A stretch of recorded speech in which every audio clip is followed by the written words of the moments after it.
timeline where I reached out to him, and they may have already talked because he had referred me. He said, "You know somebody over at the D.C. National Guard?" I said, "Yes, I do. I have a good friend over there, General William Walker." He said, "Can you give him a call and see if we needed assistance? How quickly could we get assistance, and what type of assistance could he give us?" So that evening, as I was driving home at about 6:35 at night, I went ahead and called General Walker and spoke to him and said, "Hey, General Walker, I don't have authority to request National Guard, but I want to find out if we needed them on Wednesday. How quickly could you get them for us? And is there a way you can kind of, be prepared just in case we put in the request?" At that point, he had advised me that he has 125 National Guardsmen who are supporting the COVID response in the District of Columbia. And if we needed a response, a quick response, he could, what he called, repurpose them and get them to the armory, at which point we could get somebody over to swear them in and try and get them to us as quick as possible. We ended our call. The next day, I met with Mr. Stinger. He came over to the office for the 12 o'clock video call that I had hosted with the dozen of the law enforcement officials from the National Capital from D.C. We spoke about it briefly there and told him what William Walker had told me, as well as I'd passed on to Mr. Irving, I think later on that afternoon. They both seemed satisfied with that response. So, Mr. Irving and Mr. Stenger, Mr. Irving, as I understand it, you have some disagreement with the characterization about the concern about the optics. So I would invite both Mr. Irving and Mr. Stenger to relay your best recollection of that conversation on January 4th. Senator, my best recollection of the conversation on January 4th was a phone call from Chief Sund indicating that he had received an offer for 125 unarmed guard that could be positioned around traffic perimeter checkpoints at the Capitol. My recollection again is, as we followed up with Mr. Stenger, the three of us engaged in a conversation whereby we looked at the offer in light of the existing intelligence. And the decision, the collective decision amongst the three of us, was that the intelligence did not warrant the National Guard. And my recollection, that ended the discussion relative to the offer, and the only question on the table is, should we perform any follow-up? And Mr. Stenger recommended that we ask that they be placed on standby. And that was the end of the discussion. So to the best of your recollection, did you make the comment about optics? And if so, what did you mean by that? I cannot remember my exact verbiage. Had I used any language to the effect, it was all in reference to whether the intelligence was matched to the security plan. And let me ask both Mr. Irving and Mr. Stenger, did you all have conversations with congressional leadership, either Democratic or Republican leadership, on this question of supplementing law enforcement presence, bringing in National Guard, either on January 4th or real time in January 6th? On January 4th, no, I had no follow-up conversations. And it was not until the 6th that I alerted leadership that we might be making a request, and that was the end of the discussion. Mr. Stenger? For myself, it was January 6th that I mentioned it to Leader McConnell's staff. So there's been some disagreement about what time phone calls occurred. I know Senator Portman asked earlier, presumably everyone has phone records. I think it would be helpful if each of you could forward the relevant phone records to this committee. And Chief Sund, you also reference in your testimony that you sent an email to congressional leadership. I have it. If you could forward that to the committee as well, I think that would be helpful. Thank you. Thank you. Senator Assar. Thank you, Madam Chair.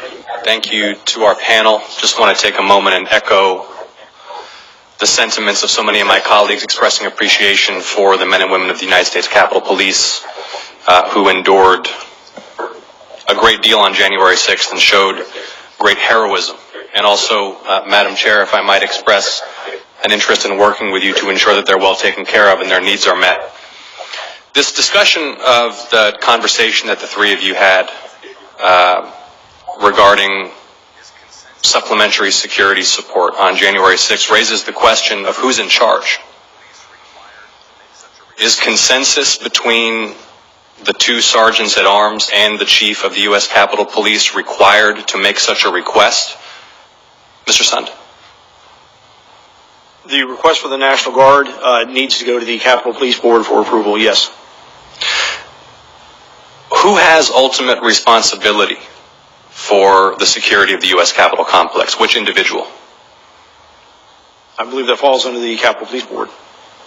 The Capitol Police Board. So there is no individual who has personal responsibility for the security of the U.S. Capitol complex. That's the way I interpret it, yes.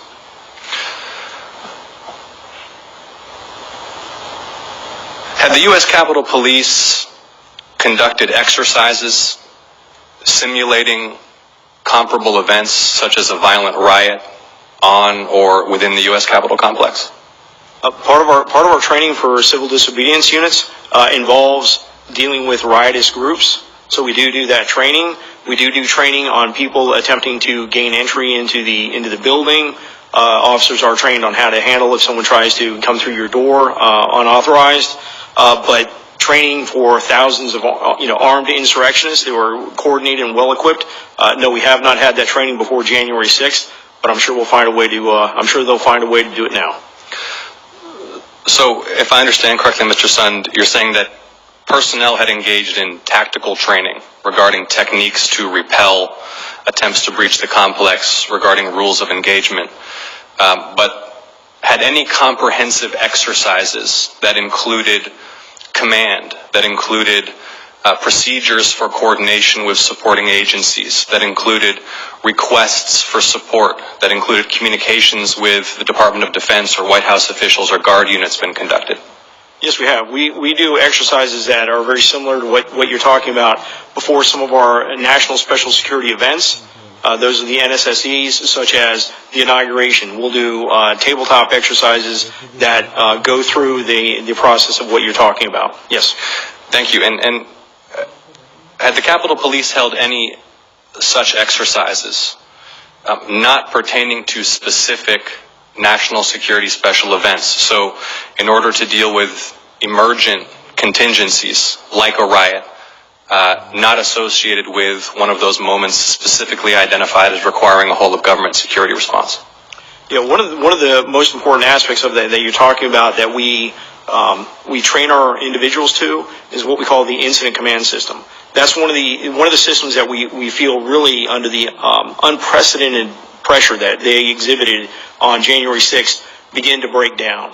The incident command system is established specifically so you have people that have the clearest understanding of what's happening either in the field or inside the building, in control of the resources to utilize to defend against whatever issue you're having or respond to whatever incident you have. It's really an all-hazards approach, but that is something that's trained. That day, a few things that are very clear to me. The first is the statements at the beginning from all the witnesses. They may have disagreed on some details and, okay, but there is clear agreement that this was a planned insurrection. So, and I think most members here very firmly agree with that. And I think it's important for the public to know that. This was planned. We now know this was a planned insurrection. It involved white supremacists. It involved extremist groups. And it certainly could have been so much worse except for the bravery of the officers. Secondly, we learned about the intelligence breakdown. So many of the members of both committees asked about that, particularly the January 5th, the FBI report that had some very significant warnings from social media about people who were coming to Washington who wanted to wage war. The fact that